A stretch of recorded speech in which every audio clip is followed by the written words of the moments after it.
My wife said she was bad with money. Turns out she was brilliant at stealing mine. They say love is blind, but I didn't realize it was also bankrupt until my grocery card was declined in front of a dozen judgmental strangers. Hey everyone, before we get in the video, don't forget to subscribe and smash that like button if you want more stories just like this. Thanks for the support. My name is David, and I am 35 years old. For the better part of a decade, I lived inside a carefully constructed illusion of domestic bliss, or at least what I thought was domestic bliss. From the outside, looking in, our life appeared to be the very picture of suburban success. We owned a sprawling colonial house in a neighborhood where the lawns were manicured with the precision of a military haircut, and we drove matching SUVs that smelled permanently of new leather and vanilla air fresheners.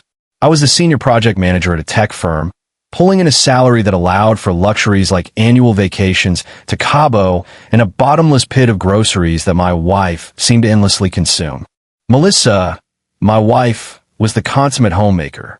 She volunteered at the local animal shelter, hosted book clubs that invariably turned into wine tastings, and presented herself as a woman who was simply too creative and free-spirited to be bogged down by the mundane trappings of mathematics and finance. Melissa had a mantra, one she repeated like a sacred vow whenever the topic of money arose.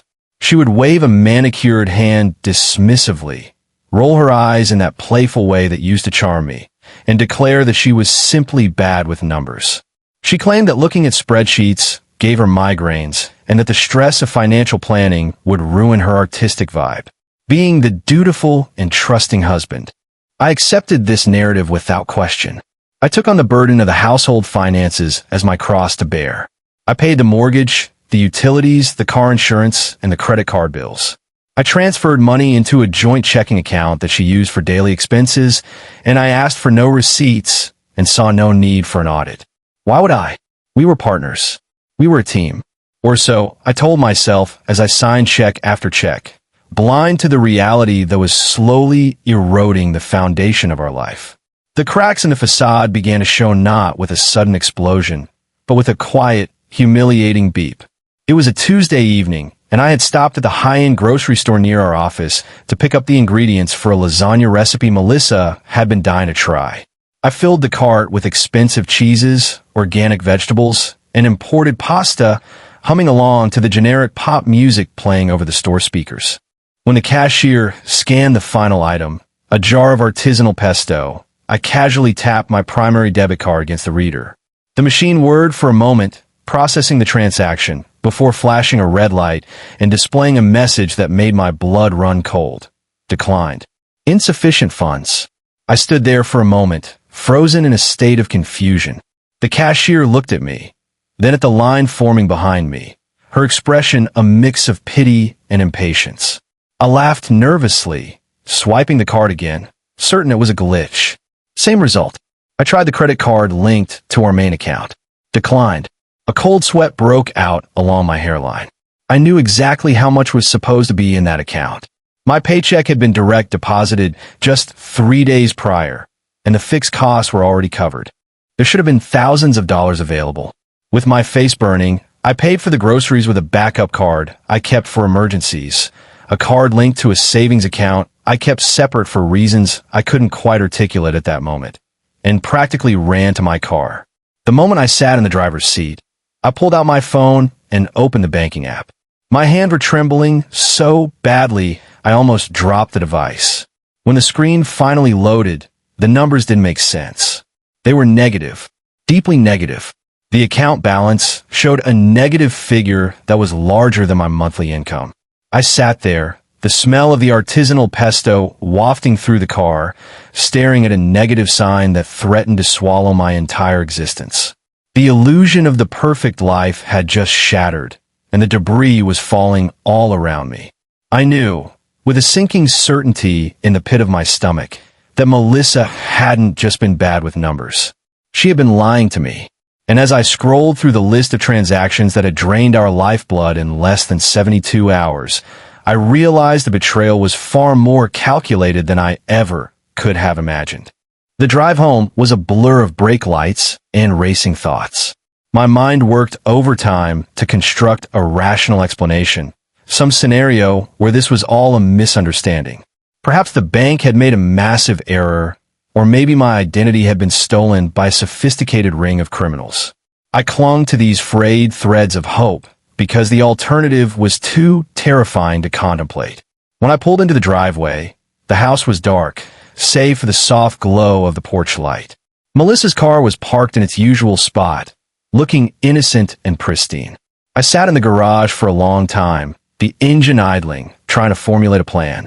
I couldn't walk in there screaming. If I accused her and she was innocent, I would look like a paranoid monster. If I accused her and she was guilty, she would just lie. I needed proof. I needed to see the ledger before I made the accusation. I walked into the house with the grocery bags, the weight of them feeling heavier than before. Melissa was in the living room, curled up on the beige sectional with a glass of red wine, watching a reality TV show. She looked up as I entered, her smile warm and untroubled. She asked how my day was, her voice light and airy, completely oblivious to the storm that was brewing inside me. I forced a smile, told her it was fine, and took the groceries into the kitchen. As I unpacked the expensive cheeses and the pasta, my eyes scanned the room. Everything looked normal. The granite countertops were clean, the stainless steel appliances sparkled, and the bouquet of lilies on the island was fresh. But the normalcy felt like a stage set now, a prop in a play where I was the only one who didn't have the script. Once the groceries were put away, I retreated to my home office under the guise of answering a few urgent emails. I closed the door and locked it, sitting down in front of my computer. This was where the real work began. I pulled up the bank statements for the last 6 months. At first glance, the outflow seemed standard: mortgage payments, utility bills, and transfers to Melissa's spending account. But when I started looking at the daily transactions on the main checking account, a pattern began to emerge. There were dozens of small withdrawals, ranging from $50 to $200, made at ATMs in parts of town we never visited. There were charges to online payment processors I didn't recognize, described vaguely with things like digital services or retail consulting. I clicked on the transfers to Melissa's account, expecting to see the standard allowance I sent over for household needs. Instead, I saw that I had set up an automatic transfer years ago, one that deposited a fixed amount into her personal checking account every week. I remembered setting it up. It was supposed to be for groceries and incidentals. But what I hadn't noticed, buried in the fine print of the online banking portal, was that she had gained access to modify the transfer amount. 6 months ago, the amount had doubled. 3 months ago, it had tripled. Just last week, she had initiated a transfer that was nearly 5 times the original amount. I sat back in my chair, rubbing my temples. This wasn't just impulsive spending. This was systematic looting. She had slowly increased the flow of money, testing the waters to see if I would notice, and when I didn't, she had become bolder. But the transfers were just the tip of the iceberg. I began to dig into the credit card statements. We had joint cards, but she also had a card in her own name that was linked to my account for emergencies. I opened the statement for that card and felt the air leave my lungs. The balance was maxed out at $25,000. The transactions were a laundry list of luxury boutiques, high-end salons, and expensive dinners. There were charges for jewelry, designer handbags, and spa treatments that cost more than my car payment. But interspersed with these frivolities were more mysterious charges. Large lump sums paid to a post office box in a neighboring city. Regular payments to a law firm I didn't know. It wasn't just that she was spending the money, she was moving it. She was creating a nest egg, and she was using my income to fund it. The realization hit me with the force of a physical blow. The woman downstairs, drinking wine and watching TV, wasn't just bad with money.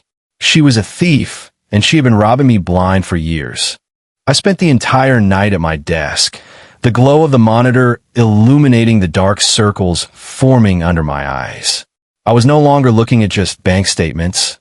I was conducting a forensic audit of my own marriage.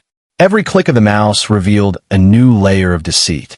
It became painfully clear that Melissa had orchestrated a long-term plan to siphon off funds right under my nose, relying entirely on my trust and her self-proclaimed incompetence with numbers as the perfect cover. She knew I would never question her about the bills because she had successfully convinced me that doing so would cause her undue stress. She had weaponized my desire to be a supportive husband against me. Around 3 in the morning, I stumbled upon something that made my blood run cold. Buried deep within the tax documents folder on the shared cloud drive, which she likely assumed I never checked because the accountant handled the taxes, was a scanned document dated from 2 years ago. It was a deed of trust. I opened it and felt my stomach churn. It was a title for a property. Not our house. It was a condo in a trendy downtown district. A condo I knew nothing about. The mortgage for this property was being paid from an account I had never seen before, but the initial down payment had come from a wire transfer originating from our joint savings account. At the time, she had told me the money was for a family emergency involving a cousin who had lost his job. I remembered the tears, the desperation in her voice as she pleaded for the money to help him. I had transferred $50,000 without a second thought. That money hadn't gone to a cousin in need. It had gone to a down payment on a secret apartment.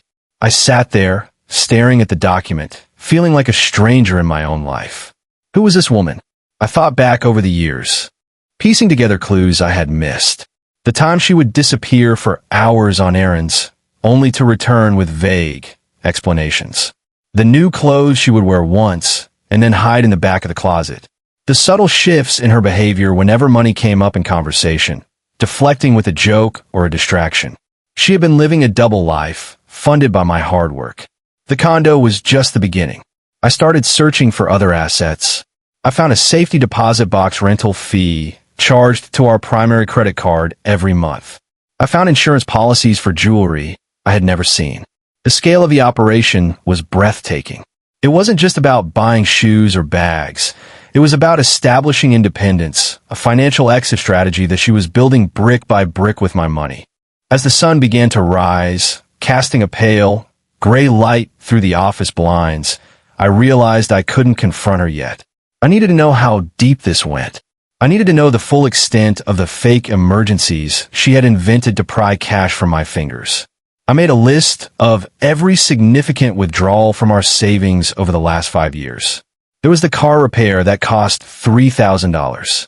There was the medical procedure for a supposed ailment she never seemed to have symptoms of. There was the investment opportunity a friend had told her about. None of it made sense anymore. I had funded her lies, fueled her deception, and thanked her for the privilege. The rage that had been simmering all night began to boil over, but I forced it down. I needed to be cold. I needed to be calculated. I needed to be the accountant she claimed she couldn't be. I stood up from the desk, my body stiff and aching. I printed out copies of everything, the bank statements, the property deed, the credit card bills. I organized them into a thick, menacing folder. Then I walked out of the office, prepared to face the morning routine. I heard the shower running upstairs. The sound of water hitting the tile usually signaled a peaceful start to the day, a moment of domestic tranquility. Now, it sounded like a waterfall washing away the last of my trust. I went into the kitchen and started the coffee pot, my hands steady for the first time in hours. I wasn't just a husband anymore.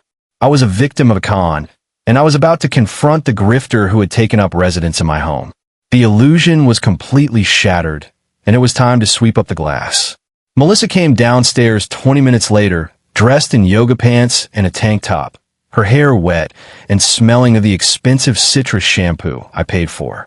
She moved with an effortless grace, humming a tune I didn't recognize, pouring herself a cup of coffee as if the world hadn't just ended. She looked at me, smiled, and commented on how tired I looked, suggesting I take a nap later. Her casual demeanor was a performance of Academy Award-worthy proportions. I watched her, studying the woman I thought I knew, looking for cracks in her mask. It was unsettling how normal she acted. There was no guilt in her eyes, no hesitation in her movements. She was either a sociopath or so deeply entrenched in her lies that she no longer recognized the truth. I didn't speak. I simply walked over to the kitchen island and placed the thick folder in front of her. The thud it made against the granite echoed through the silent room. She paused, her coffee cup halfway to her lips, her eyes darting to the folder and then back to me. She asked what it was, her voice tinged with a feigned curiosity that made my skin crawl. I told her to open it. I kept my voice flat, devoid of emotion, refusing to give her the satisfaction of seeing my anger. She set the cup down and opened the folder. At first, she just scanned the pages, her expression confused. But as she turned deeper into the stack, the color began to drain from her face. The confident smile faltered. Her hands began to tremble slightly. She flipped past the bank statements and landed on the property deed. The silence in the room became heavy, suffocating. She looked up at me then, her eyes wide, shifting instantly from confusion to defensive anger. She tried to laugh it off, a high-pitched, nervous sound, claiming it was a mistake, a misunderstanding. She said the deed must be for a friend, that she was just holding on to the paperwork. She started to scramble, constructing a narrative on the fly, throwing out excuses about identity theft or clerical errors at the bank. She used her usual tactics, acting the confused, overwhelmed woman who was being bullied by the big, mean numbers. But this time I didn't buy it. I didn't comfort her. I didn't tell her it would be okay. I just stared at her, letting her drown in the evidence. When she realized the confused, innocent act wasn't working, she shifted gears. She turned aggressive. She accused me of spying on her, of violating her privacy. She claimed I was being controlling and paranoid. She tried to turn the tables, making herself the victim in this scenario. It was a stunning display of manipulation, a masterclass in gaslighting. She raised her voice, her face flushing with anger, demanding to know why I had gone through her files. But I didn't engage in the argument. I didn't defend myself. I simply reached into the folder and pulled out the final piece of evidence I had found the night before, a screenshot of a crypto wallet transaction. It showed a transfer of nearly $100,000 from our joint brokerage account to a private wallet under an alias I had traced back to her old email address. I placed the screenshot on top of the deed. The heir left the room. She stared at the numbers, the digital trail that couldn't be explained away as a clerical error or a favor for a friend. The aggression evaporated, replaced by a cold, stark panic. She slumped against the counter, the fight draining out of her. The realization that she was cornered settled over the kitchen like a shroud. She wasn't bad with money. She was a criminal, and she had just been caught red-handed. The performance was over. The script had been burned. And for the first time in our marriage, I saw the real Melissa, a woman desperate, trapped by her own greed, and terrified of the consequences. She didn't say a word. She didn't have to. The silence was the loudest confession I had ever heard. The hours following the confrontation were a blur of legal maneuvering and cold realization. Once the initial shock wore off, Melissa's survival instinct kicked in, but it was too late for damage control. I had already frozen the accounts. I had already contacted a forensic accountant and a lawyer who specialized in high-asset divorces. The locks on the doors would be changed by the afternoon. But as the machinery of the legal system began to grind into motion, I found myself obsessing over the why. Why had she done it? We had plenty of money. We live a life most people only dream of. But as I reviewed the documents again, a clearer picture of her psychology began to emerge. It wasn't just about greed. It was about control and a secret desire to escape a life she apparently found stifling, all while maintaining the comforts it provided. I discovered that the web of deceit was far more extensive than I had initially thought. Through the crypto wallet and the secret bank accounts, I learned that she hadn't just been buying property. She had been investing in startups, funding a lifestyle influencer brand that never launched, and even lending money to other people at high interest rates. She had created an entire shadow economy for herself, one where she was the boss, the investor, and the wealthy matriarch. She had used my income to bootstrap her own fantasies of power and independence. It was a bizarre paradox. She wanted to be the wife who didn't have to worry about bills, but she also wanted the thrill of moving massive amounts of money around, playing the stock market, and acting like a tycoon. She had been living out a high-stakes financial fantasy, using my hard-earned cash as the poker chips. The most painful revelation, however, came in the form of a Plan B document I found hidden in a subfolder of her cloud storage. It was a detailed timeline for leaving me. It stretched back 3 years. It outlined how much money she needed to accumulate before she could exit gracefully. It included clauses on child support calculations. Ironic, since we didn't have children and custody of the dogs. It even had a section titled Narrative Control, which suggested stories she would feed to our mutual friends to turn them against me during the divorce. She planned to claim I was emotionally abusive, controlling, and unstable. Reading her calculated plan to destroy my reputation after stealing my livelihood was a gut punch more severe than the financial loss. It showed a level of premeditated malice that went beyond simple fraud. This document also revealed the source of the fake emergencies. There was a list: the car accident, the sick aunt, the water damage in the guest room. None of it happened. Every tearful plea, every desperate request for funds had been a rehearsal for this exit strategy. She had been testing my loyalty and my generosity, exploiting my empathy to fill her secret coffers. The sheer brilliance of her manipulation was terrifying. She had identified my weaknesses, my desire to help, my aversion to conflict, my love for her, and she had exploited them with surgical precision. I wasn't just a husband to her. I was a mark in a long con. And the most humiliating part was that I had fallen for it, hook, line, and sinker. I had paid for the rope she was planning to hang me with. As the reality of her betrayal settled in, my grief transformed into a cold, hard resolve. I realized that mourning the marriage was a waste of time. The woman I loved didn't exist. She was a fictional character Melissa had created to keep me complacent. The real woman was sitting in the guest room, likely trying to figure out a way to access the frozen funds or spin a new lie. But I was done listening. I was done believing. The forensic accountant had assured me that the paper trail was undeniable. The digital footprint was damning. She had gotten away with it for years because I trusted her, but trust is a fragile thing, and once it's broken, it leaves behind a sharper edge that cuts deeper than any lie. I looked around the house, the symbols of our success, and realized they were just props. The only thing that was real was the betrayal. The final chapter of this saga didn't end with a dramatic courtroom showdown or a tearful reconciliation. It ended with the quiet, methodical dismantling of a life built on lies. The legal process was slow and expensive, a cruel irony considering the money I was fighting to recover was being used to pay the lawyers fighting for it. Melissa, once faced with the overwhelming mountain of evidence I had compiled, realized her narrative control strategy was dead on arrival. The proof of her theft was indisputable. The crypto wallet, the secret condo, the fake emergencies, it all painted a picture of fraud that no amount of sob stories about being bad with numbers could fix. Her defense crumbled, shifting from denial to bargaining, and finally to a sullen acceptance of her fate. In the end, we settled. I recovered a significant portion of the assets, though not all of it. She had spent a fortune that was simply gone, vanished into the black hole of bad investments and luxury goods that had since depreciated. She signed over the deed to the house and the primary car.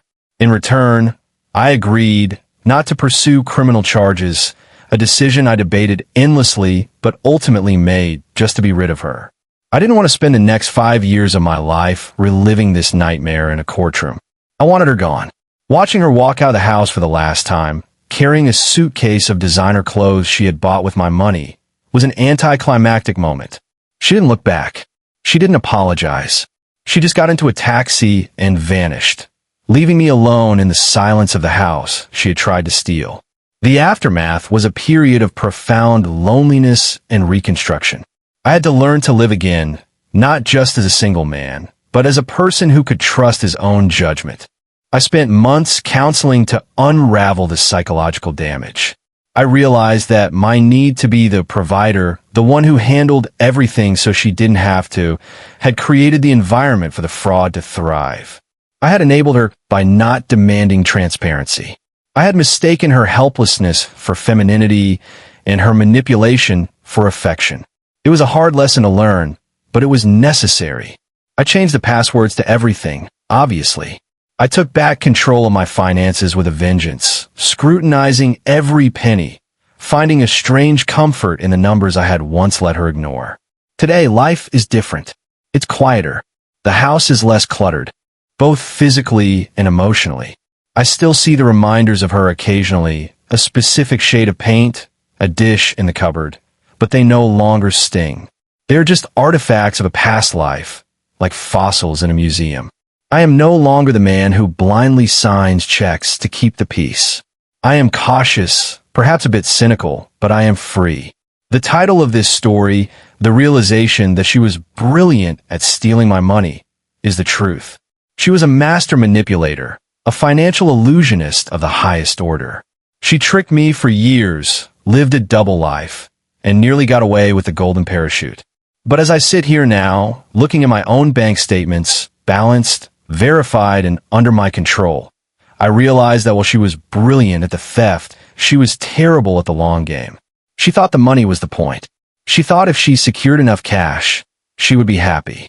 But she threw away a partner who would have moved mountains for her, all for a stack of digital numbers that couldn't love her back. I may have lost a fortune in the short term, but I gained my freedom. And in the economy of life, that is the only currency that actually matters. The story is over. The book is closed, and for the first time in a long time,